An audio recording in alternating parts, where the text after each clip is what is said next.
છે। સૌ પ્રથમ કથાના વક્તા એ સુખદેવજી છે। પિતા તો પાછળ જેવો જન્મ થયો, જન્મ લવ પણ તમે ભગવાન નારાયણને પ્રાર્થના કરો કે પોતાની માયા જગતમાંથી હંકેલે, કારણ કે બાળકનો જન્મ થાય અને ભગવાનની માયાનું આવરણ એને નડે એટલે પછી ચારે બાજુ જોવા મળે આ મારી માં ને આ મારો બાપ ને આ મારો ભાઈ, આ માયા।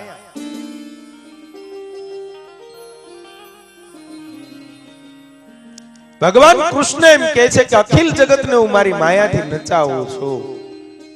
ગીતાજીમાં ભગવાન અર્જુનને એમ કહે છે કે અખિલ જગતને મારી માયા થકી હું નચાવું છું, પણ કોઈ એમાંથી છટકી જાય છો, એ છટકી જાય ને આ બધા યોગીઓ જે આમ દેખે માયાના પ્રપંચને પોતાની સામે ભાળે, આ બધું માયા છે, એમાંથી જે છટકે અને છોડી દે એ ભગવાનને પામી શકે ભાઈ।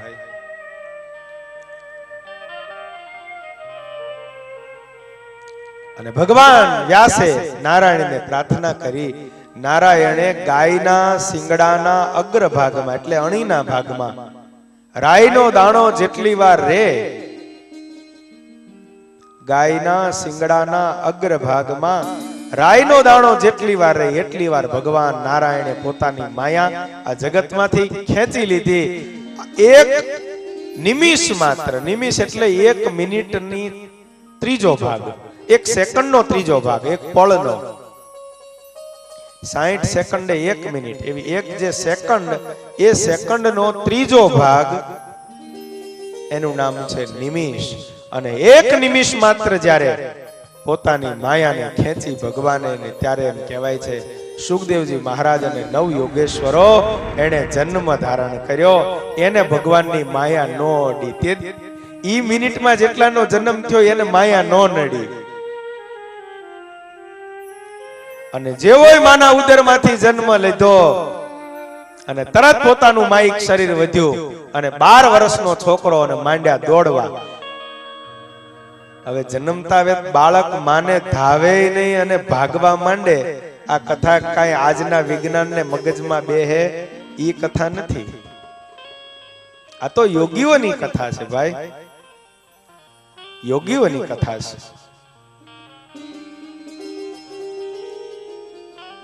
અદ્ભુત કથાઓ છે, અદ્ભુત।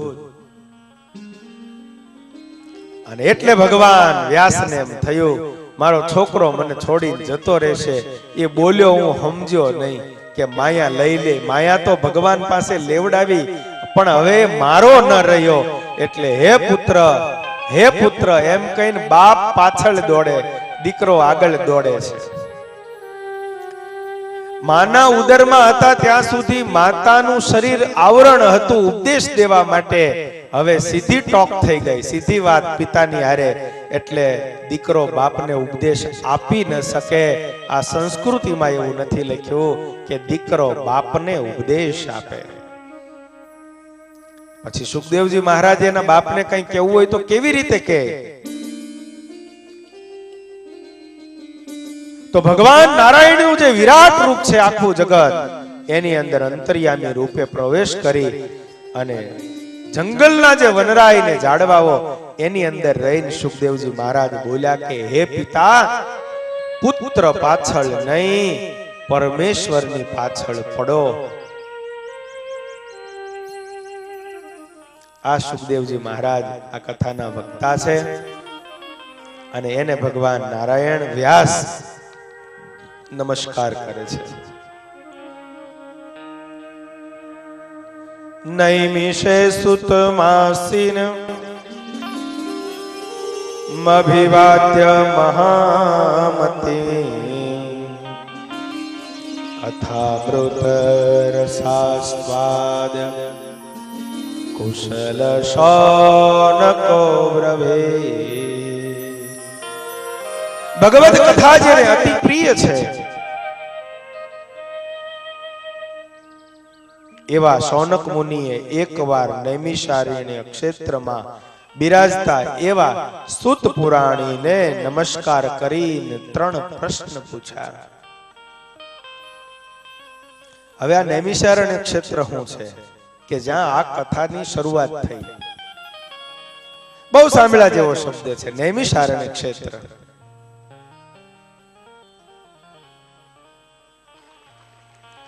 તો એકવાર બધાય દેવતાઓ ભેળા થઈ ભગવાન નારાયણને કહે છે કે અમારે તમારી કથા કરવી છે, ક્યાં કરીએ? ભગવાન કહે છે કામ કરો, હું એક અહીંથી ચક્ર છોડું છું અને એ ચક્ર જે જગ્યાએ પૃથ્વી લોકમાં જઈને ઊભું રહે એ જગ્યાને તમારે પવિત્ર ગણવાની. એટલે આ ચક્ર ફરતું ફરતું ફરતું ફરતું આખા પૃથ્વી લોકની અંદર એક જગ્યાએ આવીને ઊભું રહ્યું અને એ ક્ષેત્રનું નામ પડ્યું નૈમિષારણ્ય ક્ષેત્ર.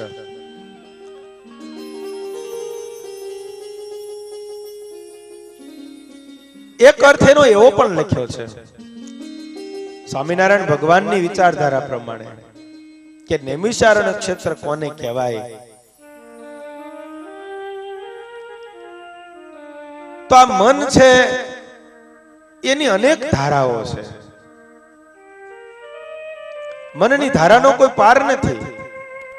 હવે મનની ધારા જે જગ્યાએ શાંત થાય એને નૈમિષારણ્ય ક્ષેત્ર કહેવાય.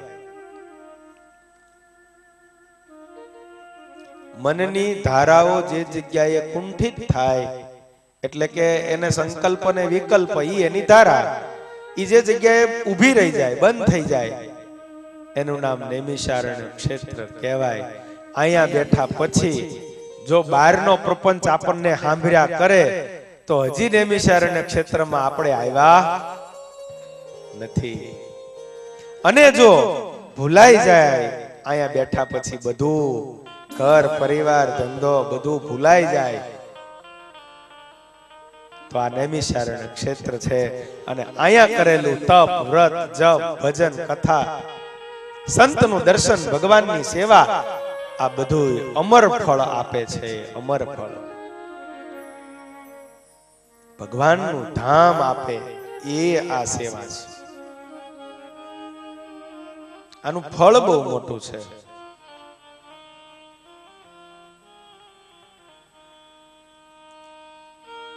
સ્વામિનારાયણ ભગવાન એમ કહે છે કે આવા ક્ષેત્ર ઈ કોને જાણવું? તો સ્વામિનારાયણ ભગવાન કહે છે કે આ મુક્તાનંદ સ્વામી જેવા સંત, મુક્તાનંદ સ્વામી જેવા સંત કોઈ જગ્યાએ કથા કરતા હોય, જીવાત્માની ગતિ અહીંયા ઊભી રહી જાય, એનું નામ નૈમિષારણ્ય ક્ષેત્ર છે.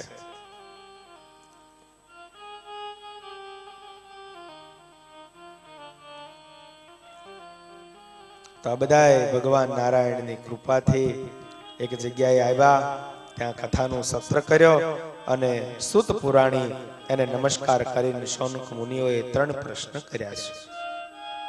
હે સુત પુરાણી, તમારું જ્ઞાન કરોડો સૂર્યના સમાન છે, માટે મારું અંધકાર દૂર કરી અમૃત સ્વરૂપ સાર ગર્ભિત કથા કહો. ભક્તિ જ્ઞાન અને વૈરાગ્યની પ્રાપ્તિ થાય અને કેમ કરી મોહમાયા છૂટે એ કહો. આ કળીકાળમાં પ્રાયઃ જીવ આસુરી બુદ્ધિ વાળા થઈ ગયા છે, તો જીવ કેમ કરીને શુદ્ધ થાય એ કહો.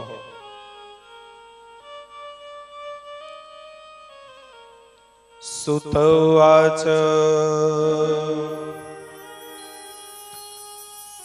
પ્રીતિ શૌનક ચિત્તે તે હતવચની વિચાર્ય ચ સર્વ સિદ્ધાંત નિષ્પન્નમ સંસાર ભયનાશનો. સુત કહે છે તમારા હૃદયમાં ભગવાન પ્રતિ પ્રેમ છે, માટે તમને જન્મ મૃત્યુના ભયનો નાશ થાય એવું સાધન બતાવું છું. જન્માંતરે ભવે પુણ્યમ જન્માંતરે ભવેત પુણ્યમ સદા ભાગવતી કથા. જન્મ જન્માંતરના પુણ્ય જ્યારે માણસના પ્રગટ થાય ત્યારે એને ભગવાનની કથા સાંભળવા મળે છે. ભગવાનની કૃપા સિવાય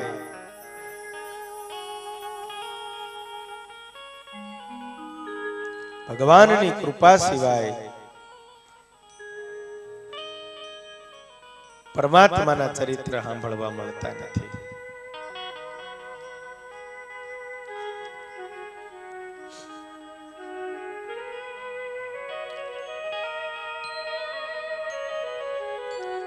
સુત પુરાણી એમ કહે છે,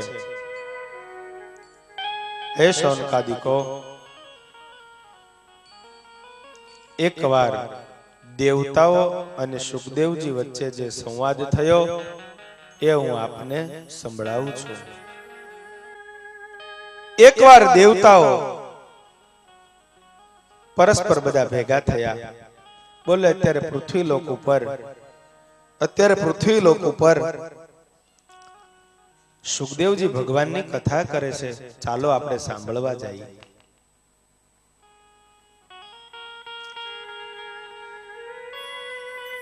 દેવતાઓ સુખદેવજી રાજા પરીક્ષિતને કથા કરવા માટે તૈયાર થયા અને એ વખતે ત્યાં દેવતાઓ આવ્યા. એ દેવતાઓના હાથમાં અમૃતનો ઘડો છે. રાજા પરીક્ષિતની કથા હવે આવશે. શા માટે એ કથા સાંભળવા બેઠા? તો એ કથા જ્યારે સાંભળવા બેઠા ત્યારે દેવતાઓ સુખદેવજી પાસે આવીને કહે છે કે હે સુખજી, આ રાજા પરીક્ષિતને 7 દિવસમાં મૃત્યુનો શ્રાપ છે ને, તો એનું આયુષ્ય લાંબુ થાય માટે આ અમૃત એને પાવ અને આ જે કથાનું અમૃત છે ને એ અમને આપો. કથાનો શું મહિમા છે? તો સુખદેવજી મહારાજ દેવતાઓને કહેવા લાગ્યા, ક્વ સુધા ક્વ કથા લોકે ક્વ કાચ ક્વ મણિર મહાન. હે દેવતાઓ, તમે વેપારી બનીને આવ્યા છો. ક્યાં કાચનો ટુકડો અને ક્યાં મહામૂલો મણી? આ હીરાના વેપારીને ખબર હોય એક એક હીરાની કિંમત કેટલી હોય. કોઈ એમ કે ભાઈ હીરાનું પડીકું તું મને દઈ દે, હું તને કાચના કટકા દઉં. તો હીરોના વેપારી જે હોય ને ઝવેરી, એ એમ કે ઉભો થા, હાલ ભાઈ હાલ, ભાન છે કઈ? આ કાચના કટકા અને તું હીરાને હરખા ગણેશ? મગજ તો મેળમાં છે ને, એમ કે ને. સુખદેવજી મહારાજ દેવતાઓને કહે છે મગજ તો મેળે છે ને, ક્યાં તમારું સ્વર્ગનું અમૃત અને ક્યાં કથાનું અમૃત? બોલે એમાં હું ફેર ભાઈ, તમારી કથાનું અમૃત એ અમૃત છે ને અમારું સ્વર્ગનું અમૃત એ તો માણસ મરવા પડ્યો હોય ને એક ટીપું કોઈના મોઢામાં પડી જાય તો ભાઈ એ મરતો બચી જાય. સુખદેવજી મહારાજ કહે છે કે તમારી સ્વર્ગનું અમૃત તમારું માણસને કદાચ લાંબી આયુષ્ય વાળો કરી શકે, એને અમર બનાવી શકે, પણ એને ભગવાનનું ધામ ન એનાથી મળે. સ્વર્ગનું અમૃત પીવા માત્રથી પણ ભગવાનનું ધામ મળતું નથી, અને જે સ્વર્ગનું અમૃત પીવાથી નથી ફળ મળતું એ આ કથા સાંભળવાથી મળે છે. એટલે કથાનો મહિમા છે. ક્વ સુધા ક્વ કથા લોકે ક્વ કાચ ક્વ મણિર મહાન. બ્રહ્મરાતો વિચાર્યૈવ બ્રહ્મરાતો વિચાર્યૈવ તદા દેવંગહાસ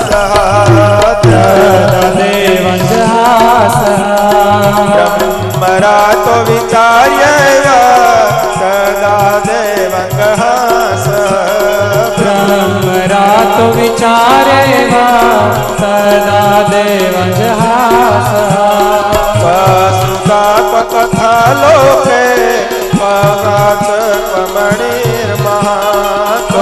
સુધા વાત કથાનો કે પ્રકાચક મણિર્મહાન બ્રહ્મરાતો વિચાર્ય સદા દેવંગહાસ બ્રહ્મરાતો વિચારે સદા દેવંજહાસ સદા દેવંગહાસ સદા દેવંજહાસ વસુધા ક્વ કથા લોકે ક્વ કાચ ક્વ મણિર્મહાન ક્યાં કાચનો કટકો અને ક્યાં મહામૂલો મણી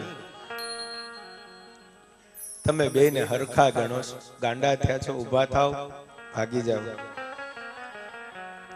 અવિવેકી જાણી દેવતાઓને પણ અવિવેકી જાણી સ્વર્ગના દેવતાઓને પણ આ કથા સાંભળવા મળી નથી તો એક વાત તો પાકી કે આપણે ભગવાનની અત્યારે કથા સાંભળીએ છીએ તો સ્વર્ગના દેવો કરતા આપણે ભાગ્યશાળી છીએ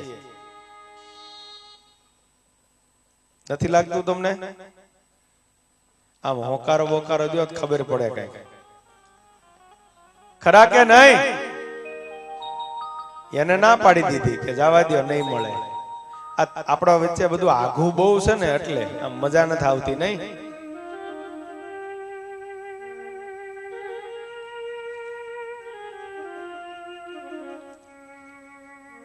ના પાડી દીધી તમને કથા નથી સંભળાવી જાઓ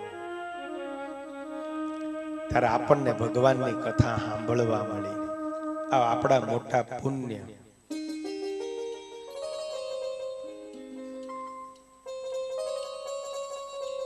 આ કથા પૂર્વ કાળમાં સનકાદિકે દેવર્ષિ નારદને સંભળાવી શૌનકે પૂછ્યું કે સંસારના પ્રપંચથી મુક્ત એવા વિચારશીલ નારદનો સનકાદિકની સાથે મિલાપ ક્યાં થયો અને વિધિ વિધાન સાંભળવામાં પ્રીતિ અને કેમ થઈ સૂતજી કહે છે હવે હું તમને ભક્તિપૂર્ણ કથા સંભળાવું જે કથા શ્રી સુખદેવજીએ મને પોતાનો અનન્ય શિષ્ય જાણીને એકાંતમાં સંભળાવી હતી વિશાલાપુરીમાં ચારેય સનકાદિકો આવ્યા અને ત્યાં એને નારદજીને જોયા નારદજી એકદમ વિહવળ ઉદાસ ચિંતાતુર એકદમ જતા હતા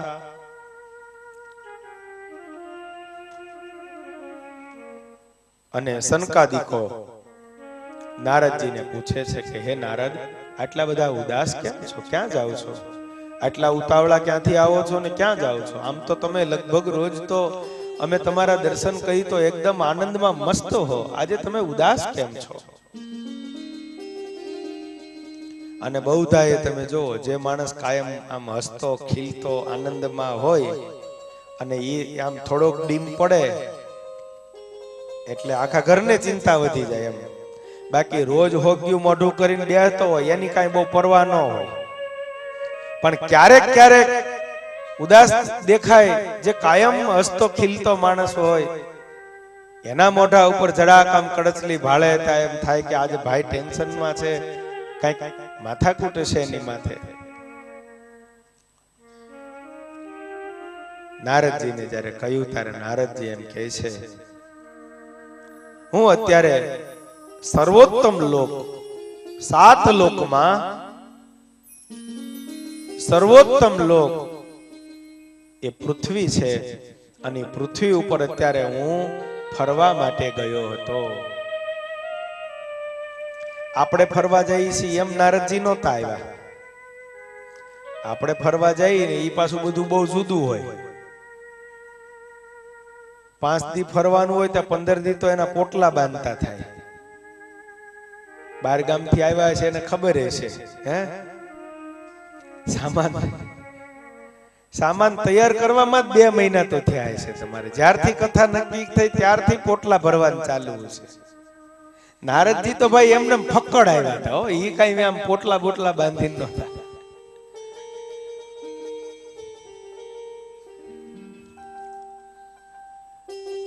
કાંઈ વાંધો નહીં જોઈ જેટલું હારે લઈને આવી એટલી માથાકૂટ બીજાને ઓછી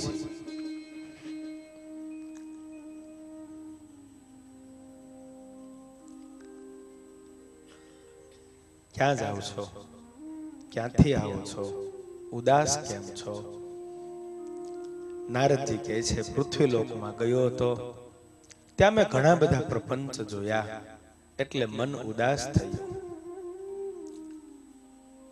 સંતનું મન ઉદાસ ત્યારે થાય પોતાને કોઈ ગાળ દે, કોઈ અપમાન કરે, ત્યારે સંત દુખી ન થાય. સહજ સાધુનો સ્વભાવ છે. સાધુ દુખી ક્યારે થાય? જ્યારે કારણ વગરના કોઈ માણસને બીજો હેરાન પરેશાન કરતો હોય તેથી સંત દુખી થાય છે. ભગવાનના એકાંતિક અને મહાન ભક્તોની ઉપર જે દિવસે વિપદા આવે, જે દિવસે એની માથે મુશ્કેલી આવે, તે દી સંતનું હૃદય એ ભરાઈ જાય છે. સદગુરુ વ્યાપકાનંદ સ્વામી બુંદેલખંડમાં ગયા હતા. સવારે મેં કથા કરી હતી લખનઉના શેઠ એ વ્યાપકાનંદ સ્વામી. એ વ્યાપકાનંદ સ્વામી એકવાર બુંદેલખંડ ગયા હતા અને કોઈ સત્સંગીએ આવીને, કોઈ બ્રાહ્મણ આવીને બે હાથ જોડીને કહ્યું કે સ્વામી મારે ઘેરે જમવા પધારશો? સ્વામી કે આવીશ, જા. આમંત્રણ આપ્યું, ઘેરે રસોઈ બની. રસોઈ ઘેરે બની સંતને બોલાવવા માટે જ્યાં પેલા બ્રાહ્મણ તૈયાર થયા, એના એકના એક દીકરાને 3-4 દિવસથી તાવ આવતો હતો. જો સંતનું હૃદય ક્યારે દુખી થાય, ક્યારે પીડા અનુભવે,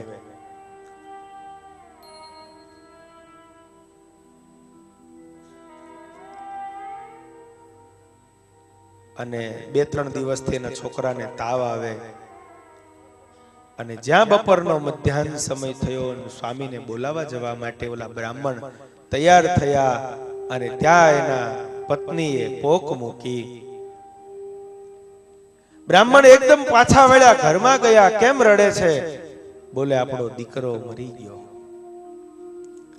આપણો દીકરો આપણને છોડી જતો રહ્યો. બોલી બ્રાહ્મણીએ હૈયા ફાટ રુદન કરે. બ્રાહ્મણ એને સમજાવે, શાંતિ રાખ, મેં આજે સંતને નોતરું દીધું છે જમવાનું. હવે મારા માથે તો ધર્મ સંકટ આવ્યું, ઘરમાં છોકરો મારો ઓફ થઈ ગયો, સંતને જમવાનું કીધું છે, હવે શું કરું? રસ્તો સંત કરશે, તું શાંત થા, હું હમણાં આવું. અને સ્વામીની પાસે જઈ અને હાથ જોડ્યા. બ્રાહ્મણની આંખમાં આંસુ પડ્યા. વ્યાપકાનંદ સ્વામી એમ કહે છે કે કેમ રડો છો? બોલે મારા માથે ધર્મ સંકટ આવ્યું છે. તમને જ્યાં બોલાવવા માટે આવતો હતો ને ત્યાં મારા દીકરાએ દેહ મૂકી દીધો. હવે મારે સૂતક કહેવાય, હું તમને જમાડી નહીં શકું. અને આજે તમે કોઈનું નોતરું બીજાનું સ્વીકાર્યું નહીં હોય, આજે એક સંત ભૂખ્યા રહેશે, મને પાપ લાગશે. સાધુ ભૂખ્યા રહે, છોકરો એનો મૃત્યુ પામ્યો એનું દુઃખ કરતા એક સંત ભૂખ્યા રહે, એની પીડા બ્રાહ્મણને હતી. અને સદગુરુ વ્યાપકાનંદ સ્વામી તો અખંડ ભગવાનની મૂર્તિને ધારેલા સંત. બ્રાહ્મણને કહે છે ચિંતા કરીમાં, એમ કાંઈ થોડા ઘડીકમાં મરી જાય. જો તો ખરા સંતની દયાળુતા તો જો. ચિંતા કરીમાં, એમ થોડા ઘડીકમાં કોઈ મરી જાય. હાલ હાલ હાલ તારે ઘેર હાલ. અને વ્યાપકાનંદ સ્વામી એના ઘેર ગયા. છોકરાને ભોંય લઈ લીધેલો, માથે લુગડું ઓઢાડેલું. સ્વામીએ જોડીમાંથી ભગવાનની મૂર્તિ કાઢી. બ્રાહ્મણને કીધું કે જળ લાવો. ભગવાનની મૂર્તિને પાણીનો ધરાવી, ભગવાનની મૂર્તિને સ્પર્શ કરીને પાણી હાથમાં લઈને સ્વામિનારાયણ સ્વામિનારાયણ સ્વામિનારાયણ બોલીને 3 વાર જ્યાં છોકરાની માથે છાટ્યું, ત્યાં તો છોકરો દાંત કાઢતો કાઢતો બેઠો થયો.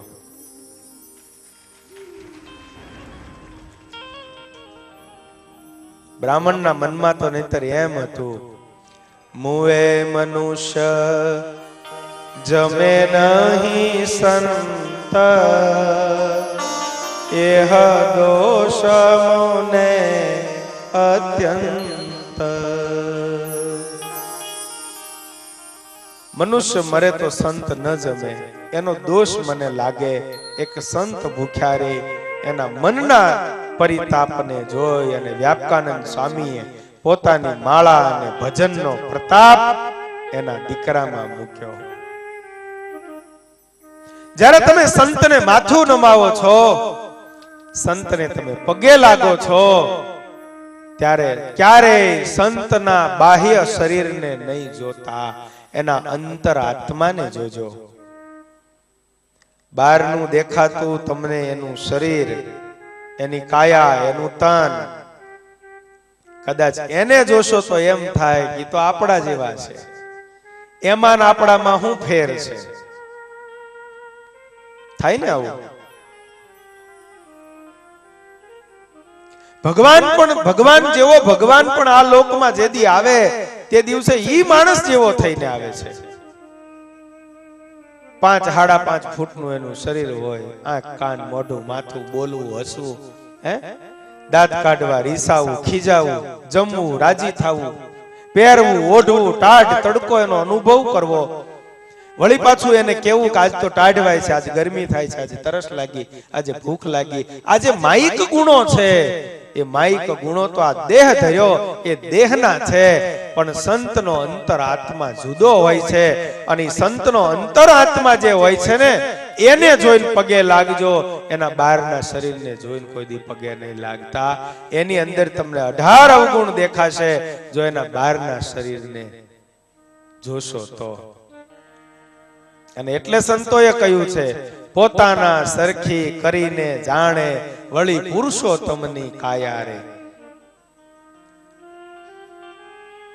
જેને ભગવાન કૃષ્ણનો મહિમા નહોતો, ઈ કનૈયાને 7 વર્ષનો નંદનો છોકરો માનતા હતા, ગોવાળિયાનો એક છોકરો માનતા હતા.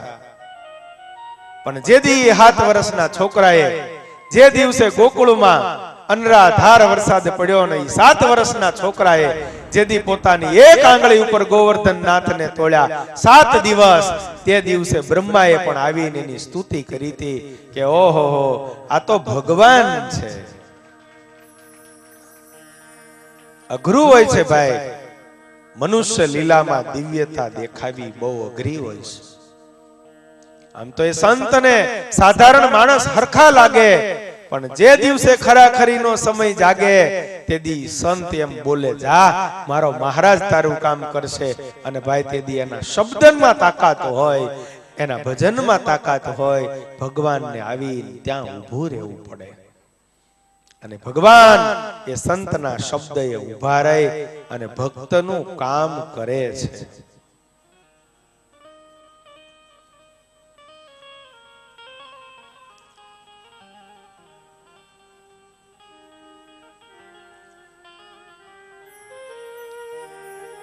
ભગવાનના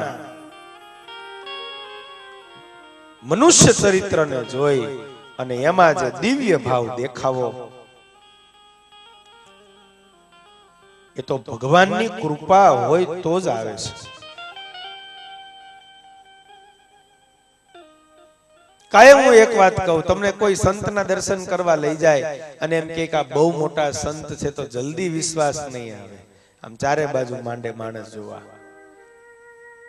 એનું બેહવું, ઉઠવું, ખાવું, પીવું. હમણાં કોઈ તમારો મિત્ર હોય ને તમને ગામડે લઈ જાય, એના ગામ લઈ જાય અને એમ કે આ દેવ છે ને બહુ પ્રતાપી દેવ છે, સિંદોરિયો પાણો ખાલી હોય, અને એમ કે આ દેવ તો બહુ મોટા છે, તો તમે ફટ દઈને માથું નમાવો, ભાઈ આપણું કામ થઈ જાય. પણ કોઈ સંતની પાસે લઈ જાય અને એમ કે આ બહુ મોટા સંત છે, પ્રતાપી સંત છે, આના આશીર્વાદ લે તો ફેરા ટળી જાય, આશીર્વાદ લે તો મુશ્કેલી માત્ર જીવનમાંથી નીકળી જાય. જ્યારે એમ કે તે દિવસે માથું નમાવતા પહેલા માણસ 4 વાર આમ ચકળ વકળ નજર કરે, 4 વાર. આ તો બેહતા નથી આવડતું, ખાતા નથી આવડતું, ઊભા થતા નથી. 18 અવગુણ દેખાય, કારણ કે પોતાના સરખી કરીને જાણે પુરુષોત્તમની કાયા. ભગવાન જેવો ભગવાનના લોકમાં આવે તેથી એમ કહેતા હોય કે આ ક્યાં ભગવાન છે. ગોવાળિયાઓ યમુનાને કાંઠે જેથી બેઠા હતા અને ભગવાન કૃષ્ણ 7 વર્ષની ઠાકોરજીની ઉંમર ગોવાળિયાની વચ્ચે બેસીને અને બધાયના ઘરનું ભગવાન માગી માગીને ખાતા હતા. પોતાના મિત્રોને કહેતા હતા કે એલા એ મધુમંગળ તું શું લાવ્યો છે, એલા એ સુદામ તું શું લાવ્યો છે, એલા વેણી માધવ તું શું લાવ્યો, એમ કરીને ભગવાન પોતાના મિત્રો ગોઠિયા ભાઈબંધો એના ઘેરથી લાવેલી વસ્તુ ભગવાન એની પાસેથી માંગી માંગીને ખાતા હતા. મધુમંગળે એમ થયું હું શું ખવડાવું, કારણ કે મારી માએ તો ખાટી છાશ ને ટાઢો રોટલો દીધો. એકદમ જ્યારે પીવા માંડે ને ઓલા કોણીએથી છાશના રેલા ઉતરે અને ભગવાન કૃષ્ણ જેમ ઓલું ગાય વાછડું ને ચાટે એમ લાંબી જીભ કરીને ઠાકોરજી ઓલી કોણીના રેલા છાશના ઉતરે ને ચાટવા માંડ્યા. બ્રહ્માજી દર્શન કરવા માટે આવ્યા. ભગવાન ઓલા ગોવાળિયાની કોણી ચાટે.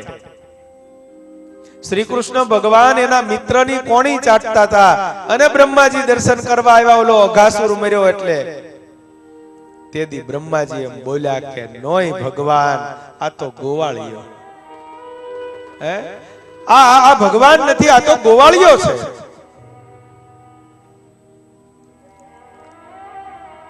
પણ ઈનાઈ બ્રહ્માએ જેથી ગોવર્ધન તોડ્યો તેથી કૃષ્ણના ચરણમાં એને માથું નમાયું. આ તો પરાગ પર બ્રહ્મ છે, બાકી કોઈનાથી આવું થાય નહીં.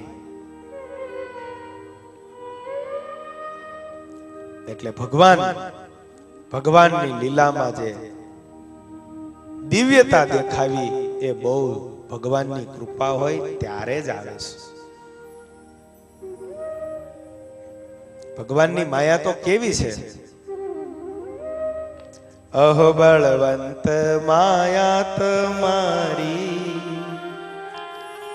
જેણે સારંગપુરની અંદર સ્વામિનારાયણ ભગવાન સારંગપુરમાં સ્વામિનારાયણ ભગવાને રંગોત્સવ કર્યો અને રંગોત્સવ કર્યા પછી મહારાજ રાજી થયા. મહારાજ એમ કહે છે કે માગો, જે માગશો એ આપીશ.